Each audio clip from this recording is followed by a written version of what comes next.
Hello పిల్లలు, ఎలా ఉన్నారు? మనం ఇవాళ చీమ పావురం కథ చెప్పుకుందాం. ఒక నది ఒడ్డున ఉన్న మర్రి చెట్టుపై ఒక పావురం నివసిస్తోంది. దానికి నదిలోని నీటి ప్రవాహంలో కొట్టుకుపోతున్న ఒక చీమ కనపడింది. ఆ చీమను ఎలాగైనా కాపాడాలి అనుకుంది పావురం. వెంటనే ఒక మర్రి ఆకును తుంచి చీమకు దగ్గరలో వేసింది పావురం. ఆ ఆకుపై చీమ ఎక్కి కూర్చుంది. తేలుతున్న ఆ ఆకు ఒడ్డుకు చేరడంతో చీమ భూమిపైకి వచ్చింది. పావురం చేసిన సహాయానికి ధన్యవాదాలను తెలియజేసింది చీమ. చీమ కొంత దూరం ప్రయాణం చేస్తూ ఉండగా విల్లులతో అటువైపు వస్తున్న ఒక వేటగాన్ని, ఆ వేటగాడు పక్షుల కోసం గాలించడం, చెట్టు కొమ్మపై కూర్చొని తినడంలో నిమగ్నమైన పావురాన్ని కూడా వేటగాడు చూడడం కూడా చీమ చూసింది.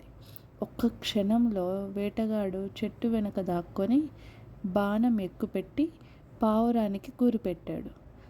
ఇది గమనించిన చీమ పరుగుతో వేటగాడిని సమీపించి కుట్టింది. బాధతో వేటగాడు అరిచాడు. బాణం గురి తప్పి పావురం పక్క నుండి దూసుకుపోయింది. పావురం అక్కడి నుంచి మరొక చోటుకి ఎగిరిపోయింది.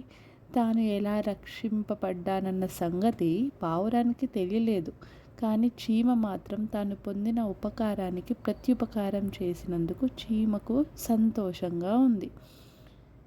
ఇందులో నీతి ఏంటి? మంచివారికి తెలియకుండానే ఉపకారం జరుగుతుంది. బాగుందా పిల్లలు? Good night.